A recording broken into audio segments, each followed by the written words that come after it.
All right, let's jump right in. In this explainer, we're getting into the absolute bedrock of any modern business continuity plan, and that is the architecture. We're going to explore how you can build an infrastructure that doesn't just recover from a disaster, but one that actively, intelligently resists it. Now, just so you know where we are, this is part 3 of our 8-part series. It's all based on the AI-enabled business continuity and disaster recovery implementation guide from the experts at Virtualization Options LLC. And it's really designed for IT managers and senior management. So if that's you, you are in exactly the right place.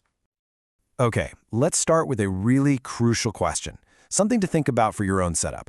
Is your infrastructure just backed up? Something you restore after everything's already gone wrong? Or is it truly resilient, able to withstand and adapt to problems in the first place? Believe me, there's a world of difference between those two. And that difference, it all starts with a huge shift in your mindset. It's about moving away from being purely reactive and getting into a state of proactive readiness. This whole idea is what we call the resilience by design philosophy. This quote right here really nails the core idea. Look, you can't possibly predict every single thing that could go wrong. It's impossible. So the goal isn't to build some indestructible fortress. The real goal is to build a system that's smart and flexible enough to adapt when the unexpected inevitably happens. Of course, building this kind of adaptable architecture isn't simple. It's a constant balancing act. You're always trying to juggle the need for resilience against performance demands, budget constraints, and of course, critical security requirements. A really successful design is all about finding that strategic sweet spot right in the middle of all four.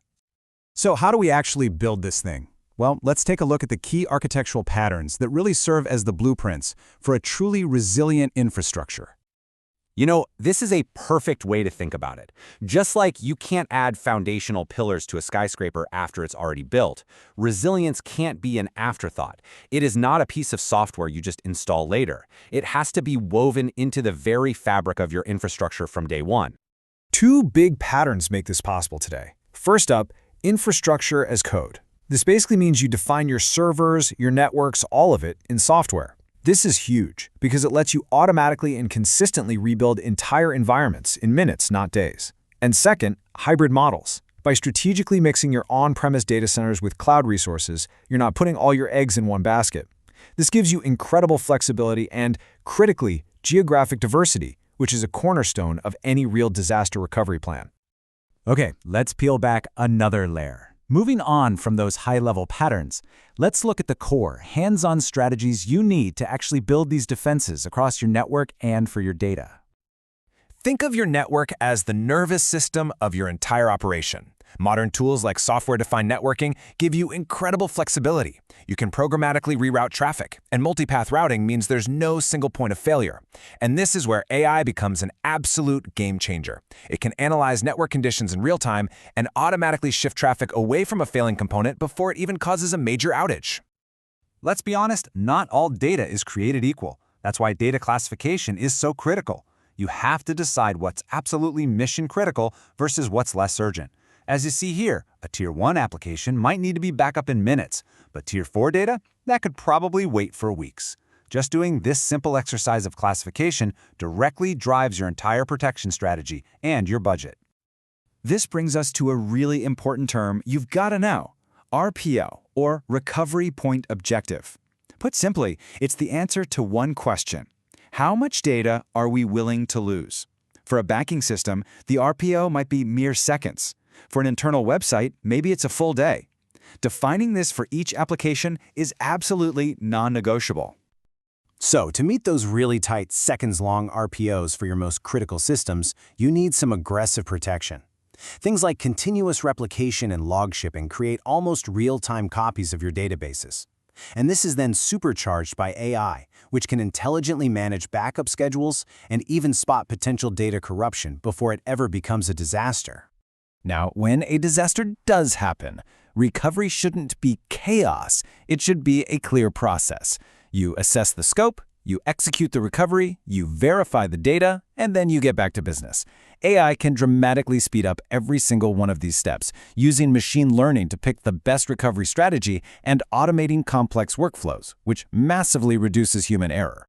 So you've built this fantastic, resilient architecture. Great. But how do you know it's actually working?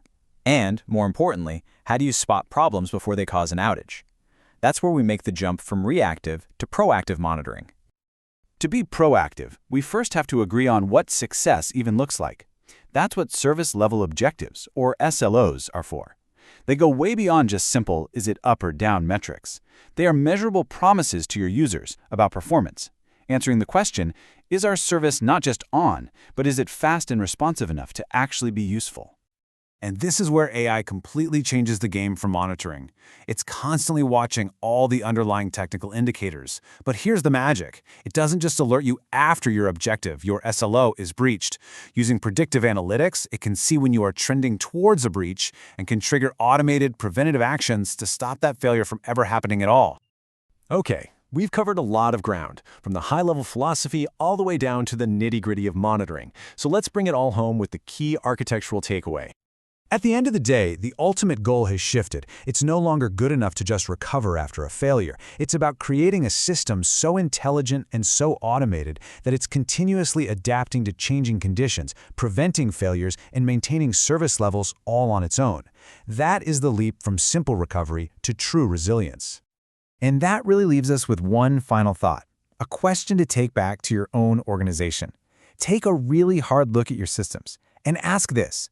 Is our architecture fundamentally built to react to failure, or is it truly designed from the ground up to adapt? The answer to that question will define your future readiness.